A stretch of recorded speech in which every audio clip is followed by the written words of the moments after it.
Hello दोस्तों, कैसे हो आप सब। तो चलिए आज पढ़ते हैं डाटा संचार, डाटा कम्युनिकेशन। परिभाषा: दो या दो से अधिक कंप्यूटर के मध्य डाटा के आदान प्रदान को डाटा कम्युनिकेशन कहा जाता है। डाटा संचार के लाभ: समय की बचत होती है, कंप्यूटर की प्रोसेसिंग स्पीड और स्टोरेज की कैपेसिटी का उपयोग, फाइल के नकल से बचाव और शुद्धता होती है, कम खर्चीला होता है ना। डाटा संचार तत्व: कौन कौन से तत्व हैं जो डाटा को आदान प्रदान करेगा, उसके लिए क्या क्या आवश्यक होती है। देखो, सेंडर की आवश्यकता होती है, इन्फॉर्मेशन की आवश्यकता होती है, मीडियम की आवश्यकता होती है, रिसीवर की आवश्यकता होती है, प्रोटोकॉल की आवश्यकता होती है। तो इन सबको हम लोग अब एक एक करके देखते हैं। नेटवर्क की कार्यप्रणाली: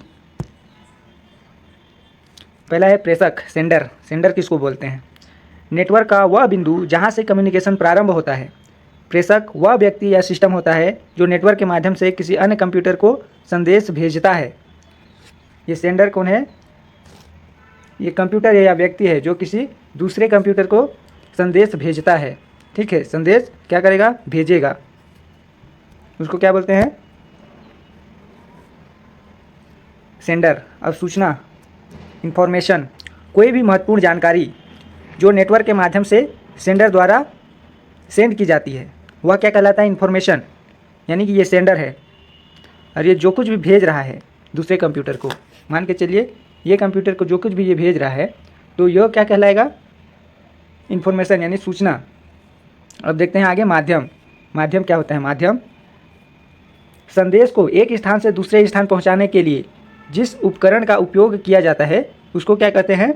माध्यम कहते हैं। यानी कि ये सेंडर सूचना को ये दूसरे कंप्यूटर तक पहुंचाने के लिए जिस भी माध्यम का, ये मीडियम है, जिस भी माध्यम का उपयोग करता है उसको क्या कहेंगे? मीडियम, है ना। जैसे कि ये केबल के द्वारा दूसरे कंप्यूटर में भेज रहा है, या वाईफाई के द्वारा भेज रहा है, या ऑप्टिकल फाइबर के द्वारा भेज रहा है, ये वह उसका माध्यम कहलाता है। दो प्रकार का होता है, एक ही गाइडेड मीडिया होता है और दूसरा अनगाइडेड मीडिया।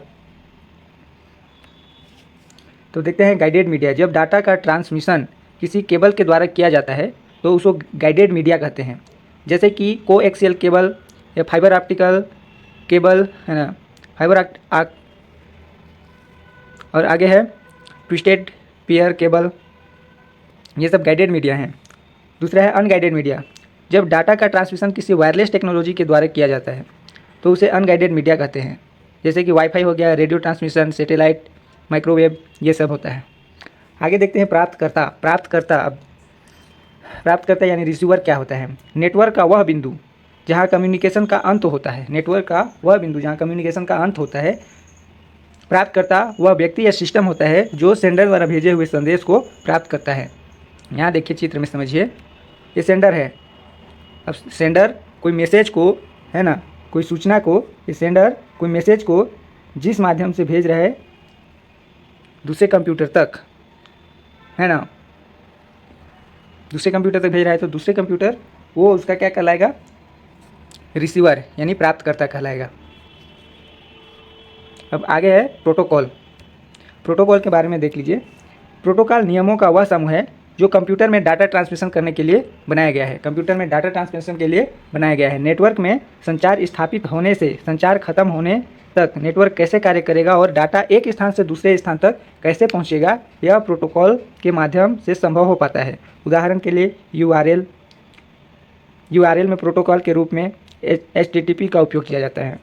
नेटवर्क में प्रयोग होने वाली प्रमुख प्रोटोकॉल है TCP या फिर IP हो गया, या HTTP, FTP, SMTP, UDP, POP3, IMAP आदि। ठीक, समझ में आ रहा है?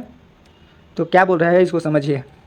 प्रोटोकॉल क्या है? प्रोटोकॉल ये जितना भी प्रक्रिया हुआ यहाँ पे सेंडर द्वारा जो इन्फॉर्मेशन है उसको किसी माध्यम के द्वारा रिसीवर तक पहुँचाया, तो इन सब को भेजने के लिए एक नियम बनाया गया था, उसको क्या कहते हैं? प्रोटोकॉल।